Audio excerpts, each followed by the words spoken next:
അൽഹംദുലില്ലാ അസ്സലാത്തു വസ്സലാമു അലാ അഷ്റഫി റസൂലില്ലാ വഅലൈഹി സ്വഹ്ബിഹി വസല്ലം അജ്മഈൻ. ഏറ്റവും ബഹുമാനാദരവുകൾ നിറഞ്ഞ ഉസ്താദുമാരെ, രക്ഷിതാക്കളെ, കൂട്ടുകാരെ, മുത്തുമുഹമ്മദ് മുസ്തഫ സല്ലല്ലാഹു അലൈഹി വസല്ലം തങ്ങളുടെ മീലാദ് ലോകമാകെ കൊണ്ടാടുന്ന ഈ സുന്ദര ദിനത്തിൽ ഞാനും നിങ്ങൾക്ക് മുമ്പിൽ അവിടത്തെ കുറിച്ച് സംസാരിക്കാൻ എളുപ്പം ആഗ്രഹിക്കുകയാണ്. നാഥൻ തൗഫീഖ് നൽകട്ടെ, ആമീൻ. പരക്കോട് വിശ്വാസികളുടെ ഹൃദയാന്തരം പ്രകാശം പൊലിക്കുന്ന പൗർണമിയാണ് മുത്തുനബി മുസ്തഫ സല്ലല്ലാഹു അലൈഹി വസല്ലം തങ്ങൾ. തങ്ങളുടെ കീർത്തനങ്ങൾ വാമൊഴിയാലും വരമൊഴിയാലും അടയാളപ്പെടുത്താൻ അന്ത്യനാൾ വരെ ആർക്കും സാധ്യമല്ല. അത്രത്തോളം പരാവാരം പോലെ പഴന്നു കിടക്കുകയാണ് മുത്തിന്റെ കീർത്തനങ്ങൾ.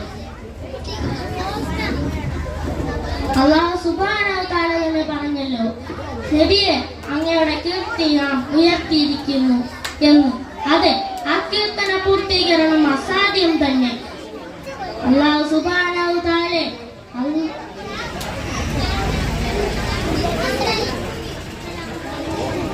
സലാം.